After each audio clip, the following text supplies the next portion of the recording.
I'm speaking with Jerry Michalski, who is the founder of REX, which is the Relationship Economy Expedition. Jerry, what exactly is REX? The thesis is the relationship economy.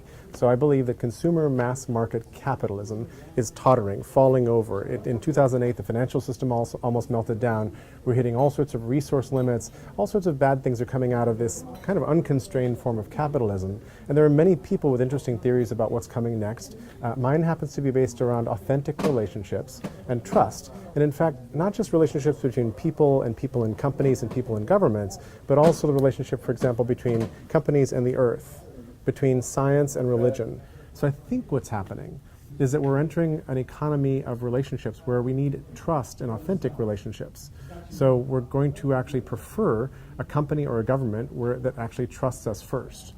Well, how would that trust manifest itself in real time? So if you buy a car, for example, where does the trust factor come in?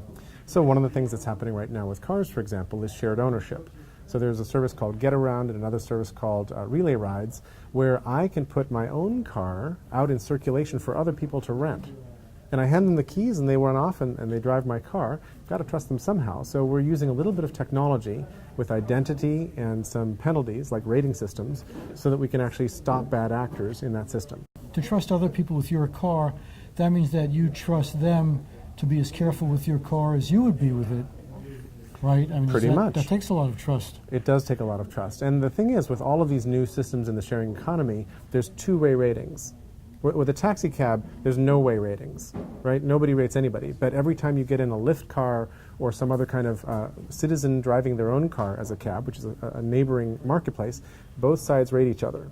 Same thing when you rent my car and go drive off, I will tell the world, effectively, that you left it a mess or you left it great. And if three people say you left it a mess, you're out of the system. The sharing economy is sort of a subset of the whole relationship economy, and I can offer many examples of things we do on trust and mistrust.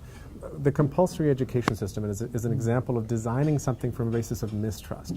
We don't trust that families and communities can help curious, well-intentioned kids learn how to be grown-ups and how to be good in society. So what we do is we force them into schools, we separate them into one-year cohorts, we limit the resources they can actually read. You know, it has to be a certified book, the teacher has to have a PhD in education. We create artificial scarcity at every turn because we don't trust that people are curious and want to learn. Now, what does your organization do? Do you try to come up with ideas that people could implement as far as relationships? So REX is it's a mastermind group with a point of view.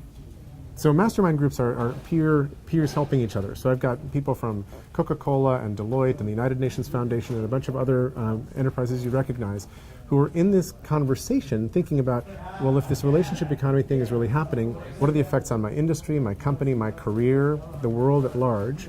And then we play that out in terms of, all right, so what do you do about it?